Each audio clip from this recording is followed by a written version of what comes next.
संजय राऊत का मोठा डॉन व्हायला चालला काय? काय आहे त्याचं पाहिजे?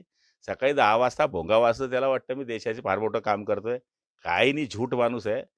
आमच्या भरोश्यावर खासदार झाला म्हणून 2 पोलीस मागे आहे. ज्या दिवशी खासदारकी संपेल तर एक बी पोलीस दिसणार नाही. कॅबिनेट मंत्रिपदाची निवड झालेली आहे आणि पाणी पुरवठा व स्वच्छता मंत्री म्हणून पुन्हा खाता आपल्याला मिळालं.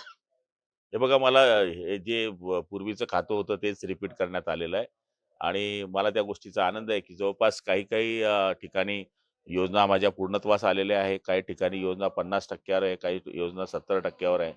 योगायोगाने मला 5 वर्षाचा त्याचा अनुभव असल्यामुळे ज्या योजना आज स्लो आहे किंवा ज्या योजना एकदम संथ गतीने सुरू आहे, त्या लवकर करण्याकरता मला वाटतं त्याचा फायदा महाराष्ट्र सरकारलाही मलाही होणार आहे. याचं कारण असं आहे, की ग्रामीण पाणी पुरवठा शेतकऱ्यांकरता आणि शेतमजुरांकरता सगळ्यात महत्त्वाचा विषय असतो.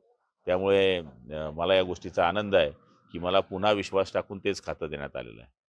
तो पुन्हा एकदा पाणी पुरवठा खातं आल्यानंतर आपले काही महत्त्वाकांक्षी प्रकल्प किंवा काही योजना किंवा काय मानस आहे आपला? हे बघा जवळपास तर सगळ्या योजना आम्ही मंजुरी दिलेल्या आहे. पण काही ठिकाणी कॉन्ट्रॅक्टरांच्या हलगर्जीपणामुळे ज्यांनी 20-20, 25-25 कामं घेतलेली आहेत. अशा लोकांमुळे काही योजना संथ गतीने सुरू आहे. काही ठिकाणी खिशात नाही नाणा आणि मला म्हणा नाना. तर अशा पद्धतीने काही लोकांनी सुबेंनी काहीतरी कामं घेतलेली आहे. त्याच्यामुळे काही कामं स्लो आहे. तर ते कशी फास्ट करता येतील. त्या काही कामं जर थांबलेलेच आहे, तर त्यांना 3C काढून त्यांना ब्लॅकलिस्ट कसं करावं लागेल. त्याचबरोबर महाराष्ट्राचा सगळ्यात मोठा जो प्रकल्प आहे, तो आदरणीय एकनाथजी शिंदे आणि देवेंद्रजी अजितदादांच्या स्वप्नातला आहे. तो म्हणजे मराठवाडा ग्रीड.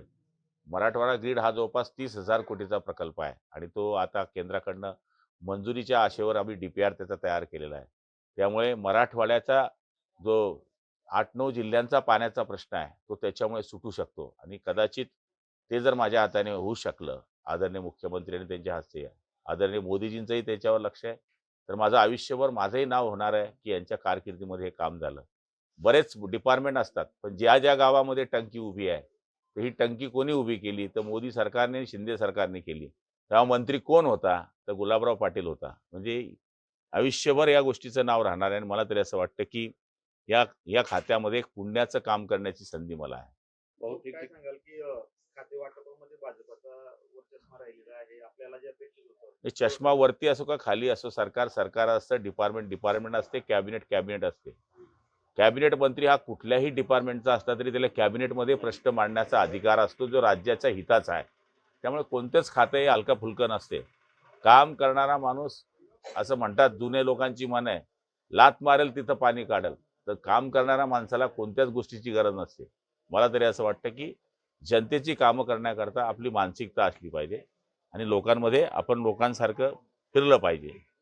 आग्रह होता पण ते झालं नाही. पण शेवटी सरकार स्थापन झालं. लोकांच्या टीकेला आम्ही जागेवर उत्तर दिलं आहे, की ह्यांनी सांगितलं, की सरकार स्थापन होणार नाही. सरकार स्थापन झालं म्हणे खातेवाटप होणार नाही. आता खातेवाटप झालं.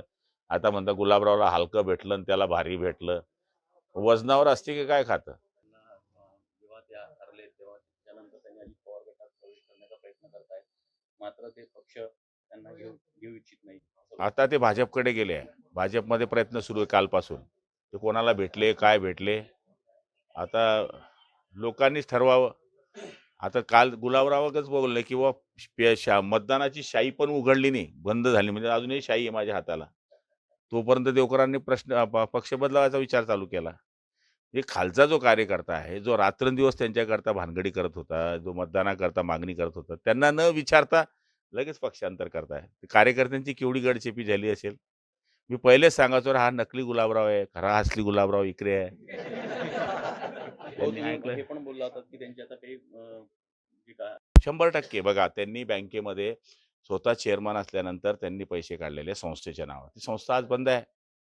ते मजूर फेडरेशनचे चेअरमन आहे. मजूर फेडरेशनचे पैसे वापरता येत नाही. त्यांनी 10 कोटी रुपये सरळ मजूर फेडरेशनचे काढून घेतले. हे त्यांना माहिती आहे आता गुलाबराव इसके पीछे लगने वाला है. फिर भागो. मग ते अजित पवारला पळवतील कारण की सत्ताधारी आहे. मग गुलाबरावने काढलं तर मग अजितदादा गुलाबरावला समजवतील. जाऊ दे भाऊ आपलाच आहे, जाऊ दे भाऊ आपलाच आहे. आता तिथे नाही झालं तर आता भाजपकडे जात आहे. मग गिरीश भाऊ आहे गुलाब बोल सांगायला. ही अशी आयडिया है. हम तो नहीं छोड़ने वाले उसको. मी तर त्या दिवशीच बोललो होतो, की यांनीच ती माणसं पाठवली. हा नकली म्हणजे याला मांजराला कोण मारते हो? हां? संजय राऊत का मोठा डॉन व्हायला चालला काय? काय आहे त्याचं पाहिजे? सकाळी 10 वाजता भोंगा वाजतो त्याला वाटतं मी देशाचे फार मोठं काम करतोय. काही नाही झूट माणूस आहे.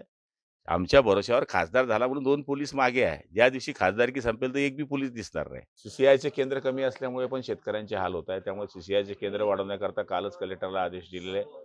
संभाजीनगरशी मी आता या ठिकाणी बोलणार आहोत, की जास्तीत जास्त सी केंद्र वाढवावे. मॉइश्चर पाहिल्यावरच कापूस खरेदी करत असतो. त्यामुळे काही ठिकाणी ह्या अडचणी येत आहे. आपण जे सांगताय ते सत्य आहे. पण आता त्याच्यावर मार्ग हाच आहे, की शेतकऱ्यांनी जो कापूस आहे, तो कमी मॉइश्चरचा कसा आणता येईल त्या पद्धतीने याबद्दल विचार केला पाहिजे. आणि मला तरी असं वाटतं, की ज्या लांब रांगा आहे शेतकऱ्यांच्या, त्या जर थांबवायच्या असतील तर केंद्र जास्त उभे केले पाहिजे. त्याचा प्रयत्न मी करतोय. भाऊ सुट्टीमध्ये पण सुट्टी शनिवार रविवार सुट्टी आहे. आठवड्याच्या क्रिसमसच्या पण सुट्टी आहे. तर सुट्टी जरी असली आणि केंद्र जर वाढले, आता समजून घ्या एक केंद्र धरणगावला आहे, तर तिथे 100 ट्रक जर मोजल्या गेल्या, 2-3 केंद्र आपण तिथे केले तर सुट्टी जरी असली तर तो बॅकलॉग भरून निघेल. त्यामुळे केंद्र वाढवणे हाच पर्याय आहे.